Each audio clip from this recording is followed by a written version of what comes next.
about it. What do you make of that? All right. Well, Mark Twain said one time, Neil, that history does not repeat itself, but it does rhyme. And we are seeing some rhyming going on here economically.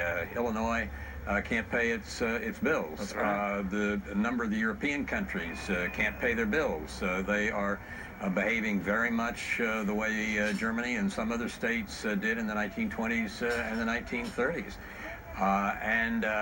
What we have to hope and count on our national leaders to make be the case is that these peaceful demonstrations, even in a context of economic deprivation and despair, that these peaceful demonstrations stay peaceful and people let off steam, fine. Letting off steam is great. I used to be a protester.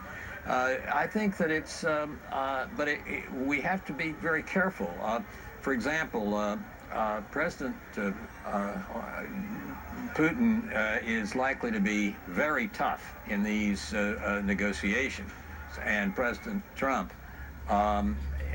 sees as a solution for a number of economic situations higher tariffs.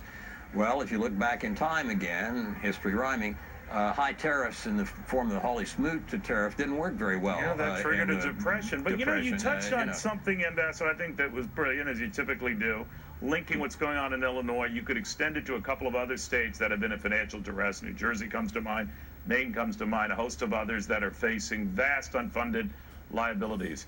And to say nothing of our federal government, to say nothing of all of these governments in Europe that have exceeded this sort of cradle-to-grave protections that some of them are only now trying to de-wean themselves on. So I guess what I'm asking you is there going to come a moment where everyone seems to realize we have overpromised and now we've got to cut that back, because that isn't going to go well. It's very hard. What we did was not only overpromise, we overpaid to the elderly. We had very high pensions, long vacations in Europe more than in the United States.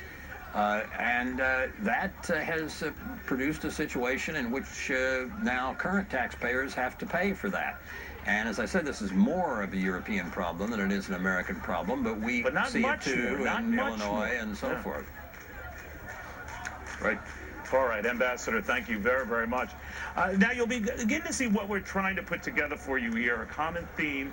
The Ambassador mentioned, and not only what's going on in Germany right now, not only what's going half a world away in Illinois, where the lockdown situation, a lot of protests there about budget cuts and a sort of a complete rejiggering of their finances, the most severe budgetary shortfalls and problems we've seen since the Great Depression. And now what's happening in South America, Venezuela. Huge protests. Here's a country that had more money than it knew what to do with. More oil, more riches, just beneath its own surface. And the money's gone. Even though the oil's still there, the money's gone. And now a dictator holding the power, essentially, and his thugs storm the nation's government.